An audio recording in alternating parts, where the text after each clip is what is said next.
தமிழ்நாட்டில் கோடை வெயிலின் தாக்கம் அதிகரித்து வரும் நிலையில் மக்கள் தங்களை தற்காத்துக் கொள்ள செய்ய வேண்டியவை என்னென்ன, எதையெல்லாம் செய்யக்கூடாது என மருத்துவர்கள் வழங்கியுள்ள முக்கிய ஆலோசனைகளை இந்த செய்தி தொகுப்பில் பார்க்கலாம்.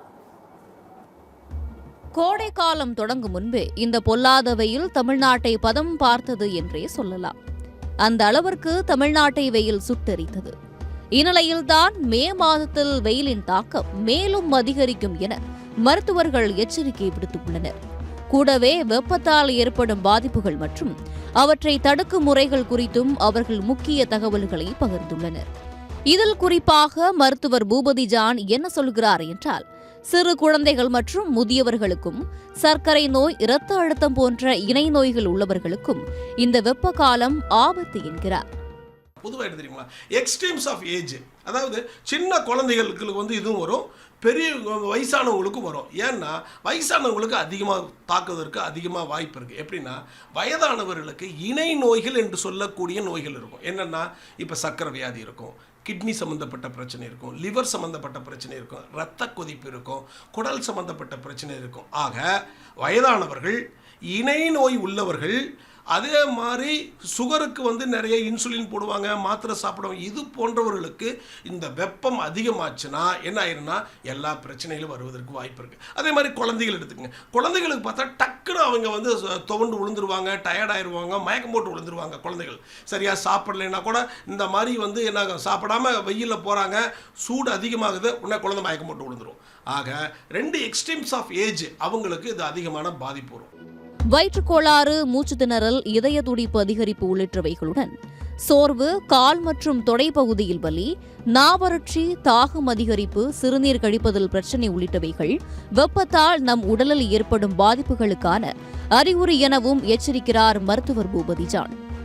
ஹீட் ஸ்ட்ரோக்னு என்ன அப்படின்னா, பயங்கரமாயிரும், ஃபிட்ஸ் வரும், ஒரே கன்ஃபியூஷனாக இருக்கும், குழப்பமாக இருக்கும், அப்புறம் வந்து மண்டை வலி வரும், நெஞ்சு ரொம்ப ஓவராக படபடப்புன்னு பிடிக்கும், மூச்சு அப்படியே இழுத்து வாங்கும், வயிறு வலி வரும், டயர்டாகிடுவான், சுருங்கி படுத்துருவான், மயங்கி விழுந்துருவான், பேச்சு மூச்சு இல்லாமல் கிடப்பான். அவன் வந்தால் ஹீட் ஸ்ட்ரோக். உடனே கடன்னு இமீடியட்டாக நீங்கள் எந்த விதமான வீட்டு வைத்தியமோ இந்த ஓஆர்எஸோ இதெல்லாம் எதுவுமே கொடுக்கக்கூடாது. நீங்கள் உடனே அவரை எடுத்துகிட்டு மருத்துவமனைக்கு போகணும். டாக்டர் பரிசோதனை பண்ணுவார். டக்குன்னு வைட்டல் ஃபங்க்ஷன் என்று சொல்லக்கூடிய BP, pulse, temperature, pulse oximeter போட்டு SpO2 எல்லாம் பார்த்து முடிச்சிட்ட பிறகு அவர் ஐசியூவில் வச்சுட்டு அவங்களுக்கு ட்ரிப்ஸு போடுவோம். சோடியம் குளோரைடு, சலைனு, இல்லைனா எலக்ட்ரோலைட் கண்டெய்னர் சொல்யூஷன் இதெல்லாம் போட்டு மருத்துவர் வந்து பார்த்துட்டு தேவையான இன்ஜெக்ஷன் போட்டு அது சரி பண்ணிடலாம். இறுக்கமான ஆடைகளை தவிர்த்து லேசானது மற்றும் காற்றோட்டம் உள்ள உடைகளை அணிய வேண்டும் என்றும், தினமும் குறைந்தது 3 முதல் 4 லிட்டர் வரை தண்ணீர் குடிப்பது அவசியம் என்றும், தர்பூசணி, இளநீர், நுங்கு, மோர், தயிர் போன்ற நீர்சத்து உணவுகளை அதிகம் எடுத்துக்கொண்டால் தப்பிக்கலாம் என டிப்ஸும் கொடுக்கிறார். ட்ரெஸ்ஸு வந்து நீங்கள் நிறைய காட்டன் ட்ரெஸ்ஸு, ஜீன்ஸு அந்த மாதிரி ட்ரெஸ் எல்லாம் போட்டுருந்தீங்கன்னா அதெல்லாம் ரிமூவ் பண்ணிவிட்டு ஃப்ரீயாக காட்டன் ட்ரெஸ்ஸு போகிற மாதிரி நல்லா காற்று போகிற மாதிரி ஆடைகள் அணியணும். இந்த வெளியில் வேலை செய்கிறாங்க பாருங்கள், எக்ஸிக்யூட்டிவ்ஸ், சேல்ஸ்மேன், ரெப்ரசன்டேட்டிவ்ஸ், வெளியே போய் சுற்றி ஒரு நாளைக்கு 50 கிலோமீட்டர் 60 கிலோமீட்டர் பைக்கில் போகிறவங்க தயவு செஞ்சு நீங்கள் 4 லிட்டர் தண்ணி கண்டிப்பாக குடிச்சாகணும். நீங்கள் 4 லிட்டர் குடித்தா கூட யூரின் கம்மியாக தான் போகும். ஏன்னா அந்த அளவுக்கு பாடி ஹீட் ஆகி அந்த சூட்டில் வந்து உங்கள் தண்ணியை இழுத்துக்கும். அதுதான் ரொம்ப முக்கியம். அப்போ தண்ணி கிட்டத்தட்ட 4 லிட்டருக்கு மேலே நீங்கள் தண்ணி குடிச்சாகணும். இப்போ நம்மளுக்கு கிடைக்கிறது வந்து தர்பூசணி. அந்த தர்பூசணி பார்த்துட்டிங்களா, அதில் வந்து சுகர் இருக்குது, எலக்ட்ரோலைட்ஸ் இருக்குது, சோடியம் இருக்குது, பொட்டாசியம் இருக்குது, அது இல்லாமல் ஸ்ட்ரென்த்தும் இருக்குது. அப்போ தர்பூசணி நிறைய சாப்பிட்லாங்க. ஒன்று, இளநீர் குடிக்கலாம். அதில் வந்து இளநீரில் என்ன இருக்கும், சோடியம், பொட்டாசியம், குளோரைடு, இதில் நல்ல எலக்ட்ரோலைட்ஸ் எல்லாம் இருக்குது. இளநீர் குடிக்கலாம்.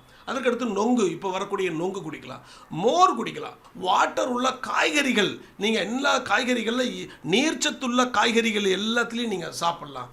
அப்போ பழங்களாக இருக்கட்டும், நீர்ச்சத்துள்ள காய்கறிகள், தண்ணீர், இயற்கையாக கிடக்கக்கூடிய எல்லா விதமான பழங்கள் எல்லாத்தையும் நீங்கள் என்ன பண்ணலாம், நீங்கள் கண்டிப்பாக சாப்பிட்லாம். இது வந்து அடிப்படை பேஸில் வச்சுக்கலாம். பீஸா, பர்கர் போன்ற துரித உணவுகள் மற்றும் கார்பனேட்டட் குளிர்பானங்களை தவிர்க்க வேண்டும் என எச்சரிக்கும் மருத்துவர்கள் 1 லிட்டர் தண்ணீரில் 6 டீஸ்பூன் சர்க்கரை மற்றும் அரை டீஸ்பூன் உப்பு சேர்த்து ORS கரைசல் வீட்டிலேயே தயாரித்து குடிக்கலாம் என்றும் அறிவுறுத்துகின்றனர். இந்த ஜங்க் ஃபுட்ஸ்ன்னு சொல்லக்கூடிய இந்த பீஸா, பர்கரு இந்த மாதிரி இருக்கக்கூடியது எல்லாத்தையும் அவாய்ட் பண்ணுங்கள். சில பேர் சொல்லுவாங்க, சார் கூல்ட்ரிங்க்ஸ் குடிச்சிக்கலாமா? அது வந்து நார்மலாகவே அந்த கூல்ட்ரிங்க்ஸ் எல்லாம் நம்மளுக்கு கேஸை உற்பத்தி பண்ணும். ஆரம்பத்தில் அது கொஞ்சம் நல்லா தான் இருக்கும், குடிக்கிறதுக்கு நல்லா தான் இருக்கும், கேஸ் வரும், ஏப்ப விடும். ஆனால் அது குடிக்க பிரச்சனை வரும். பெட்டர் நீங்கள் என்ன பண்ணுங்கள், இந்த மாதிரி இருக்கக்கூடிய அந்த கார்பனேட்டட் ஏரேட்டட் ட்ரிங்க்ஸ் என்று சொல்லக்கூடிய இந்த மாதிரி இதெல்லாத்தையும் அவாய்ட் பண்ணுங்க. வீட்டிலேயே அந்த ORS ரெடி பண்ணிக்கலாம். சிம்பிள் மெத்தட் சொல்கிறேன் பாருங்கள். ஒரு நல்ல சுத்தம் உள்ள பாத்திரத்தை எடுத்துக்கங்க, 1 லிட்டர் தண்ணி எடுத்து வச்சுக்கோங்க. உங்களுக்கு வீட்டில் சுகர் இருக்குது, 6 டீஸ்பூன் சுகர் எடுத்து அந்த 1 லிட்டர் தண்ணியில் போடுங்க. 1/2 டீஸ்பூன் உப்பு போடுங்க. அவ்வளவுதாங்க, நம்ம கரைசல் ரெடி, ORS ரெடி. எப்பப்பெல்லாம் தாகம் வருதோ 1 மணி நேரத்துக்கு ஒரு முறை, 2 மணி நேரத்துக்கு ஒரு முறை அதை குடிச்சிக்கிட்டே வாங்க. உங்களுக்கு மட்டும் இல்லைங்க, உங்கள் குழந்தைகளுக்கு குடிக்கலாம். குழந்தை பண்ண முடியும், வெளியே போய் விளையாடுவான், ஓடுவான், வருவான். அவனை கூப்பிட்டுட்டே இருந்தாடா குடிச்சிட்டு போடான்னு அப்படின்னு சொல்லுங்கள். அப்படி குடிக்கும்போது கண்டிப்பாக இந்த வெப்பத்தில் இருந்து இருக்கக்கூடிய பிரச்சனைகளும் அதிலிருந்து இருக்கக்கூடிய விளைவுகளையும் நீங்கள் பாதுகாத்துக் கொள்ளலாம்.